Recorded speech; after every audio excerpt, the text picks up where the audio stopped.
Puji Tuhan. Shalom saudara. Kita bertemu lagi sore hari ini dalam acara Praise and Worship bersama Young and Adult GPD Lembah Dieng. Kita mau siapkan hati kita, dimanapun kita berada, kita tetap percaya Tuhan hadir menjamah setiap kita yang mendengarkan pujian ini. Puji Tuhan. Kita mau berdoa terlebih dahulu. Bapa yang baik, kami menyerahkan pujian kami ke dalam tangan-Mu. Hadirlah di tengah-tengah pujian kami, sebab kami tahu saat kami memuji Engkau, saat kami menyembah Engkau, Engkau hadir di tengah-tengah kami, memberikan kami kemenangan, memberikan kami kelepasan. Dan kami percaya mujizat-Mu tidak akan pernah berakhir dalam hidup kami. Kami percaya Engkau hadir beserta dengan kami, dan kami mulaikan pujian kami hanya di dalam nama Tuhan kami Yesus Kristus. Haleluya. Amin. Puji Tuhan. Terima kasih Tuhan. Terima kasih Tuhan. Oh, kami menyembah-Mu.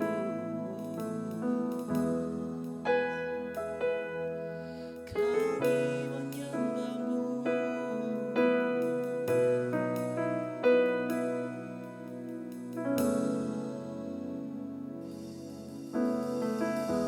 Saat ku menyembah-Mu, Roh-Mu bekerja. Saat ku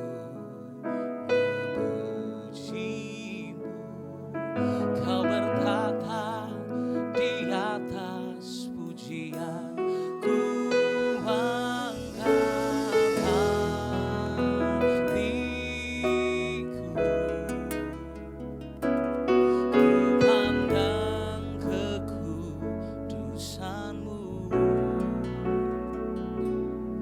saat ku sembah,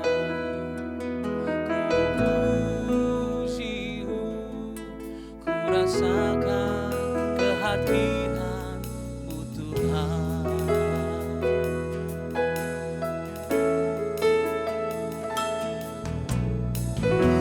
Saat ku menyembah-Mu,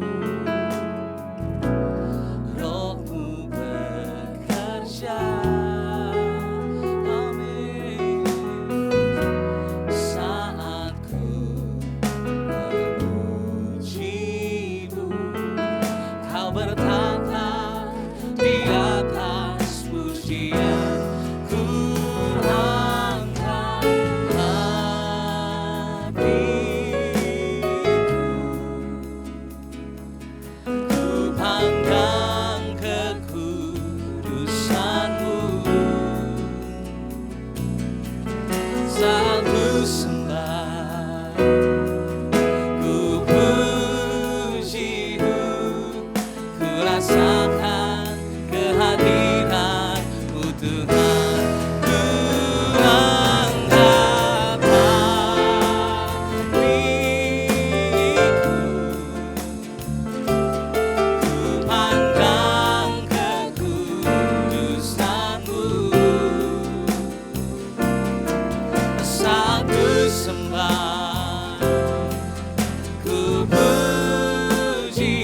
besar dan layak dipuji. Nyanyian pujian bagimu, nyanyian pujian bagimu,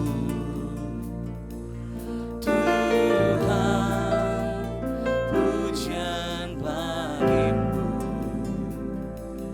Tuhan, namamu besar.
hadirat-Mu Tuhan. Jangan ambil roh-Mu dariku.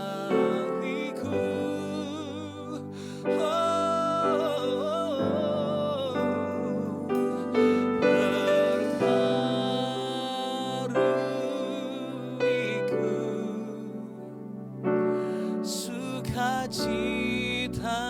keselamatanku, jangan ambil roh-Mu dariku.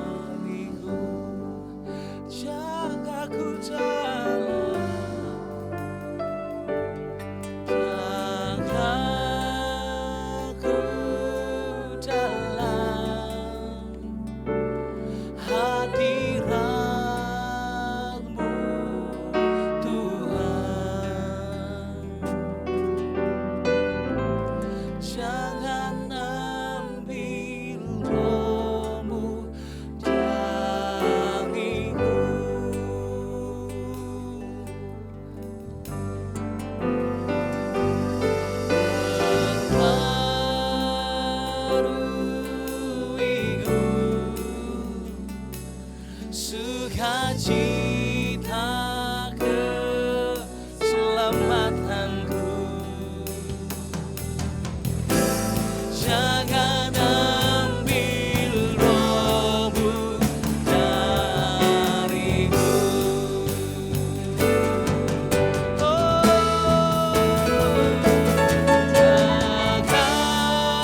Jagaku dalam hadiratmu, Tuhan, jangan ambil, jangan ambil rohmu dariku.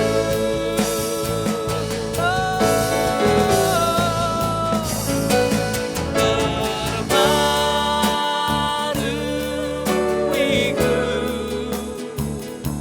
sukacita keselamatanku. Jangan ambil rohmu dariku. Jangan ambil, jangan ambil Tuhan. Jangan ambil rohmu dariku. Jangan ambil rohmu. Jangan ambil rohmu dariku.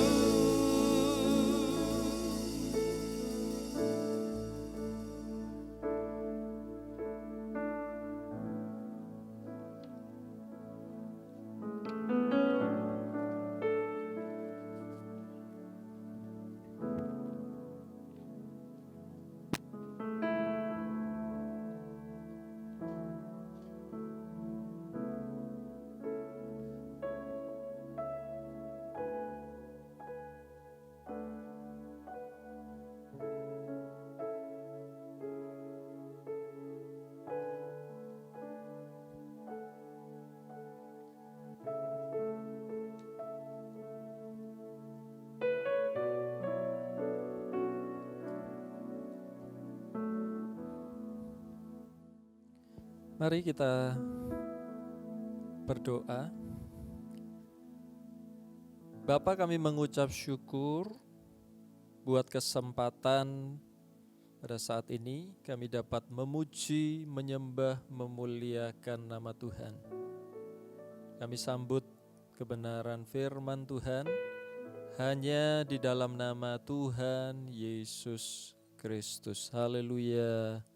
Amin. Ya, selamat sore Bapak Ibu Saudara yang dikasihi oleh Tuhan. Mari kita mau merenungkan firman Tuhan. Saya beri tema, beri judul firman Tuhan pada sore hari ini, yaitu perubahan tanpa usaha. Ya, perubahan tanpa usaha. Mari kita dasari firman ini di dalam Yehezkiel pasal 36 ayat 26 sampai 27. Yehezkiel 36 ayat 26 sampai 27, demikian firman Tuhan. Kamu akan kuberikan hati yang baru dan roh yang baru di dalam batinmu, dan aku akan menjauhkan dari tubuhmu hati yang keras dan kuberikan kepadamu hati yang taat. Rohku akan kuberikan diam di dalam hatimu, dan aku akan membuat kamu hidup menurut segala ketetapanku dan tetap berpegang pada peraturan-peraturanku dan melakukannya. Sadarkah saudara bahwa apa yang kita lakukan, kita kerjakan setiap hari, itu semua merupakan usaha kita untuk membuat suatu perubahan di dalam hidup kita. Kita bekerja untuk menjadi kaya. Ya, kita berolahraga supaya kita sehat. Kita beribadah, kita berdoa supaya hidup kita diberkati dan seterusnya dan seterusnya dan seterusnya. Tetapi ayat-ayat ini memberitahu kita sebuah kebenaran yang penting. Bahwa perubahan itu bukan hasil usaha kita manusia, tetapi perubahan itu merupakan pekerjaan Tuhan. Hanya Tuhan yang dapat mengubah hidup kita, ya saya dan saudara. Dan perjumpaan dengan Yesus itu adalah satu-satunya jalan bagi Tuhan untuk dapat mengubah hidup kita. Ya, jadi tidak ada jalan yang lain, ya, kecuali kita berjumpa dengan Yesus.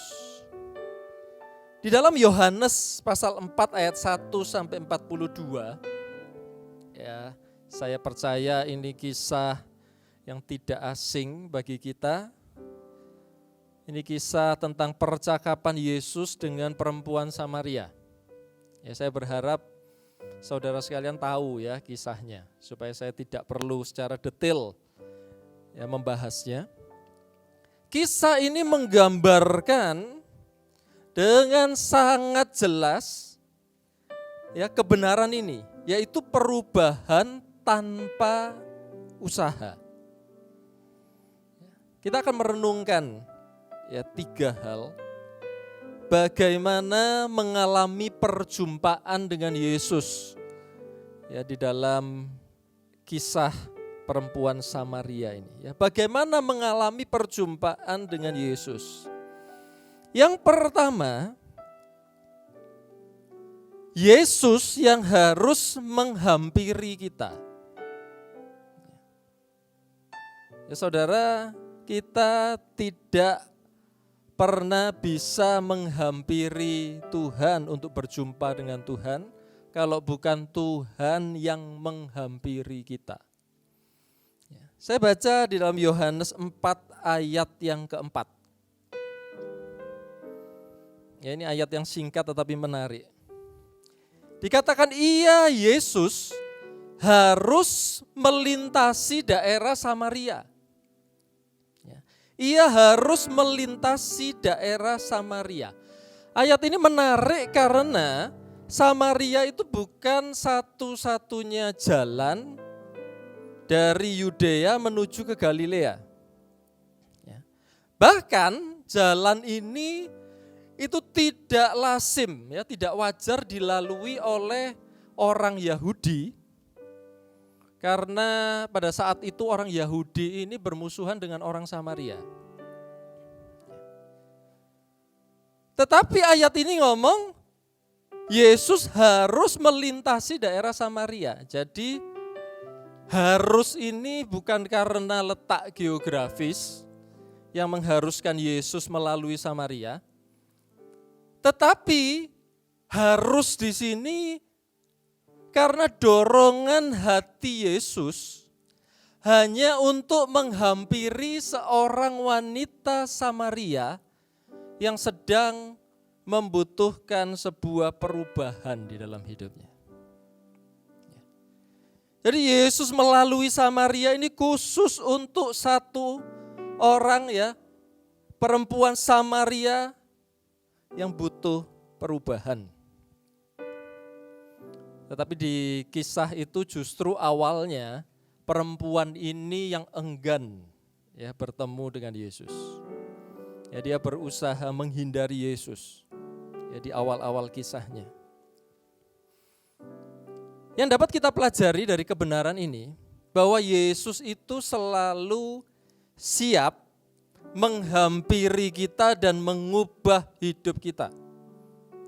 Siapapun kita dan apapun keadaan kita, Yesus selalu siap ya menghampiri dan mengubah hidup kita seperti dia menghampiri dan mengubah kehidupan perempuan Samaria ini. Tetapi pertanyaannya, apakah kita bersedia menemuinya. Hanya ada dua jalan Yesus menghampiri kita sekarang ini. Kalau zaman itu kan secara fisik Yesus menghampiri, sengaja lewat Samaria untuk bertemu dengan perempuan ini. Kalau sekarang hanya ada dua jalan. Yesus bisa menghampiri hidup kita. Yesus bisa berjumpa dengan kita. Yang pertama adalah melalui firman-Nya. Dan yang kedua adalah melalui pujian dan penyembahan yang barusan kita naikkan. Ya, hanya ada dua jalan ini. Karena itu mari ya kita semua mulai sore hari ini ya lebih sungguh-sungguh ya di dalam firman-Nya dan di dalam memuji dan menyembah Tuhan.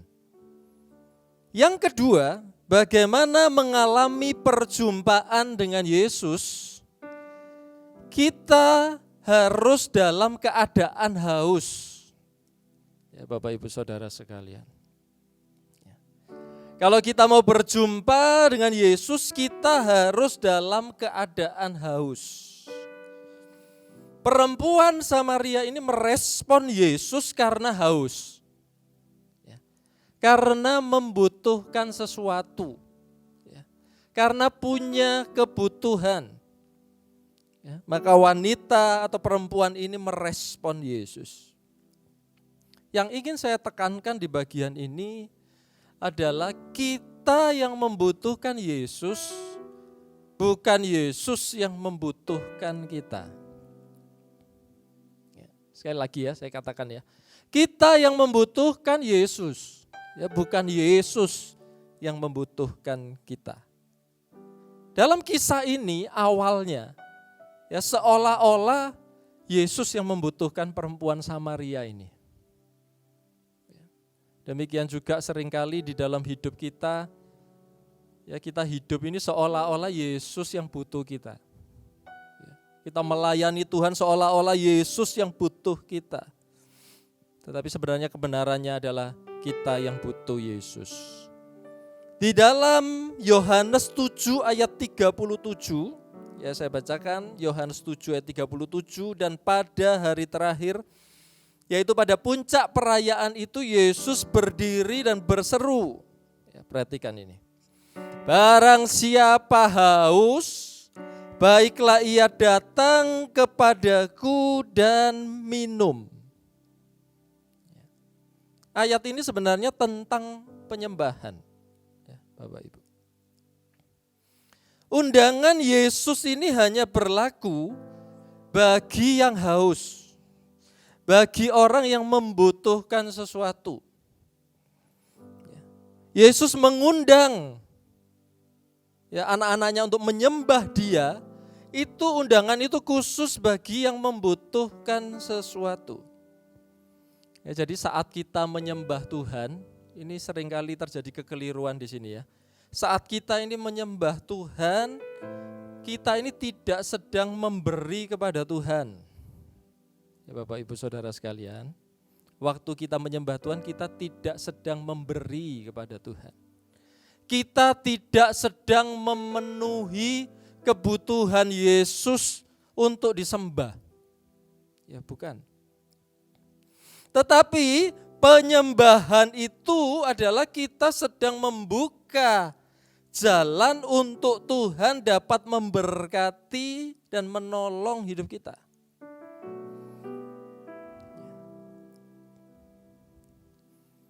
Ya, banyak orang menyangka bahwa penyembahan itu untuk kepentingan Tuhan. Ya, banyak bukan dari kita. Kita mikirnya kalau kita menyembah ya itu untuk kepentingan Tuhan. Padahal itu salah, ya. Penyembahan itu untuk membuka pintu bagi Tuhan untuk mengerjakan kepentingan kita. Itulah penyembahan. Ya. Karena itu poin 2 ini saya tekankan tadi, bukan Tuhan yang butuh kita, ya, tetapi kita yang butuh Tuhan, makanya kita menyembah Tuhan. Ya, Yesus itu tidak gila penyembahan. Ya, Yesus tidak gila penyembahan. Dia sangat suka penyembahan karena penyembahan itu memberkati umatnya. Jadi jika Anda tidak menyembah, Anda yang rugi. Ya, bukan Yesus yang rugi. Karena itu selagi ada kesempatan, mari kita menyembah Tuhan. Yang ketiga, ya, yang terakhir, bagaimana mengalami perjumpaan dengan Yesus melalui penyembahan yang sejati. Ya, apa itu penyembahan yang sejati? Mari kita lihat di dalam Yohanes 4 ayat 21 dan 24. Yohanes 4 ayat 21 dan 24. Kata Yesus kepadanya, "Percayalah kepadaku, hai perempuan." Ini perhatikan ya. "Saatnya akan tiba bahwa kamu akan menyembah Bapa bukan di gunung ini dan bukan juga di Yerusalem." Yerusalem itu gereja. Ayat 24. "Allah itu roh, dan barang siapa menyembah Dia harus menyembahnya dalam roh dan kebenaran." Dalam roh dan kebenaran. Apa yang dimaksud ya di dalam ayat ini dalam roh, menyembah dalam roh? Jelas ya, di 2 ayat ini dijelaskan. Artinya bahwa penyembahan itu tidak tergantung pada tempat.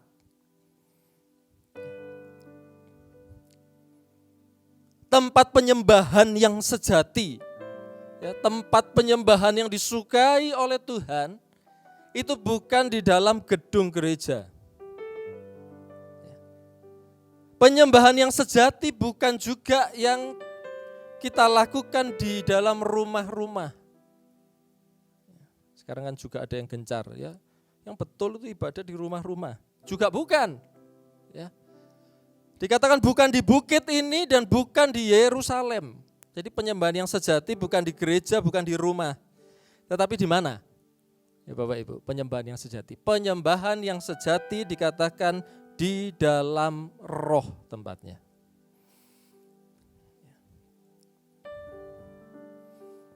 Oleh karena itu, kita dapat menyembah Tuhan atau bertemu dengan Tuhan, ini kan konteks kita bertemu dengan Tuhan, kapanpun dan dimanapun, ya, dan saya tambahi yang paling penting lagi, dan dalam keadaan apapun. Itulah penyembahan di dalam roh. Mungkin ada pertanyaan demikian, apakah saat kita berdosa kita bisa menyembah Tuhan? Ayo Bapak Ibu, apakah saat kita berdosa, habis melakukan dosa kita bisa menyembah Tuhan? Bisa banget, ya, sangat bisa. Mengapa demikian? Karena di dalam 1 Yohanes 5 ayat 18, saya tidak akan membacakan, ya, nanti Bapak Ibu baca dan renungkan sendiri di rumah ya. Ini ayat yang luar biasa. 1 Yohanes 5 ayat 18 dikatakan demikian. Roh kita orang yang sudah lahir baru tidak dapat berbuat dosa. Roh kita yang sudah lahir baru, ya kita semua yang percaya pada Yesus, tidak dapat berbuat dosa karena dimeterai oleh Roh Kudus di dalam Efesus 1 ayat 13. Jadi ketika kita berbuat dosa, roh kita itu tetap utuh, ya, tetap suci. Karena roh kita dimeterai oleh Roh Kudus. Ya, karena itu dalam keadaan apapun, ya, setelah melakukan apapun, ya, kita semua tetap dapat menyembah Tuhan di dalam roh. Ya, karena Allah itu roh. Dalam kebenaran sekarang ya, yang terakhir. Menyembah dalam kebenaran itu artinya apa? Artinya kita ini sadar bahwa kita ini orang benar yang telah dibenarkan oleh iman, bukan oleh perbuatan. Menyembah di dalam kebenaran itu apa? Kita sadar ya waktu kita menyembah datang kepada Tuhan, kita sadar bahwa kita ini adalah orang benar karena sudah dibenarkan oleh iman bukan oleh perbuatan. Bapak Ibu bisa baca di dalam Galatia 2 ayat 16. Galatia 2 ayat 16 saya juga tidak akan bacakan. Bapak Ibu renungkan sendiri ayat ini. Dikatakan di sana tidak ada orang benar atau kudus karena perbuatannya. Berarti tidak ada yang layak menyembah Tuhan dong. Kalau kebenaran ini maksudnya adalah perbuatan kita. Tidak ada orang yang benar atau kudus karena perbuatannya. Ya, di Galatia 2 ayat 16. Jadi orang yang masih merasa berdosa, ya perhatikan ya, ini penting sekali. Orang yang masih merasa berdosa, padahal dia sudah ditebus oleh darah yang mahal di atas kayu salib, jangan, ya mulai malam hari ini jangan menyembah Tuhan. Kalau masih merasa berdosa, jangan menyembah Tuhan. Bukan yang masih berbuat dosa, bukan.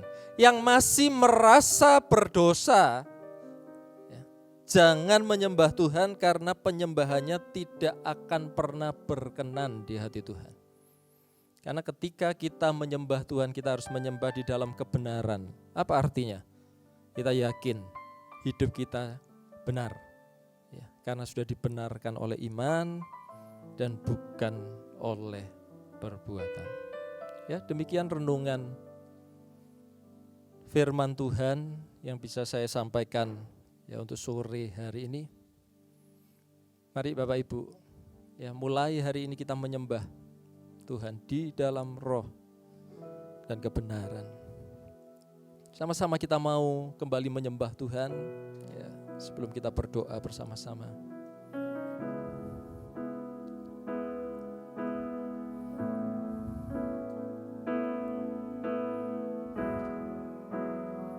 Haleluya.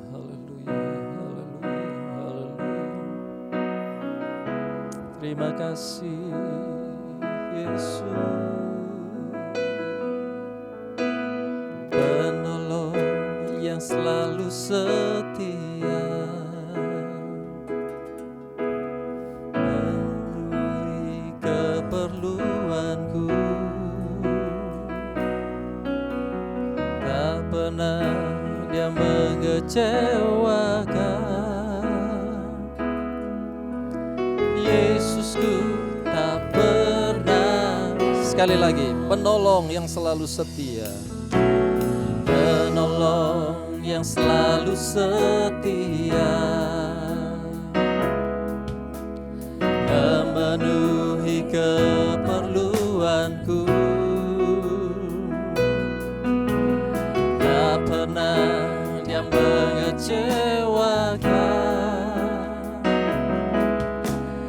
Yesusku tak pernah gagal. Segala perkara dapat ku tangguh di dalam Dia yang memberi kekuatan. Tuhan Yesus penolong dan sahabat, tetap percaya Tuhan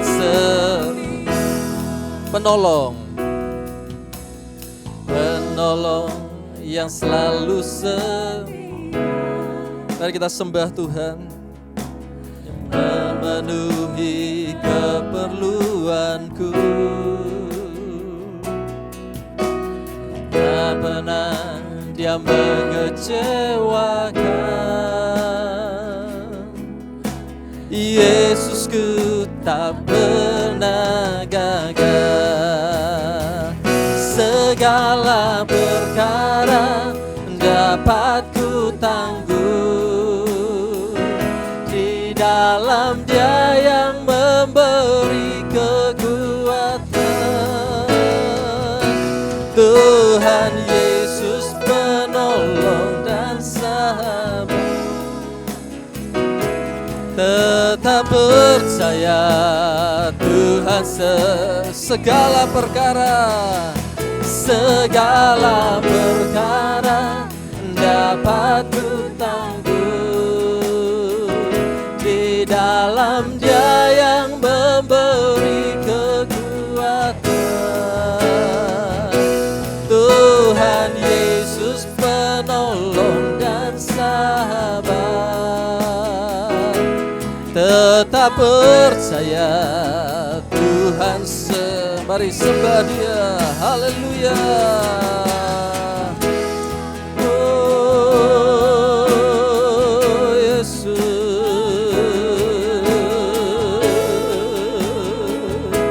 haleluya.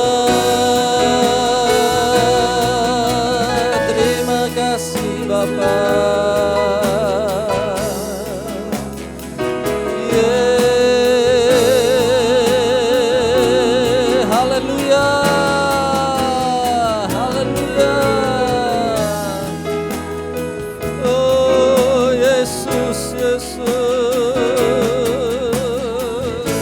Sembah Engkau, ya Yesus. Puji Tuhan, puji Tuhan, haleluya. Mari sepakat, segala perkara, segala perkara dapat ku tangguh. Di dalam Dia yang memberi kekuatan, Tuhan Yesus penolong dan sahabat. Tetap percaya Tuhan tetap percaya, tetap percaya Tuhan sekali lagi tetap percaya, tetap percaya Tuhan setia. Bapa, kami mengucap syukur pada malam hari ini. Berkati seluruh sidang jemaat-Mu Tuhan yang setia di dalam keadaan apapun. Tetap percaya kepada Tuhan Yesus Kristus. Memberkati Tuhan seluruh sidang jemaat-Mu dimanapun kami berada, khususnya di hari-hari ini, biarlah sukacita dan damai sejahtera dari Allah yang mengurapi, menolong Tuhan setiap kami. Terima kasih Bapa, kami mengucap syukur, kami akhiri Tuhan ibadah kami di dalam nama Tuhan Yesus Kristus. Haleluya. Amin. Ya, Tuhan Yesus memberkati kita semua.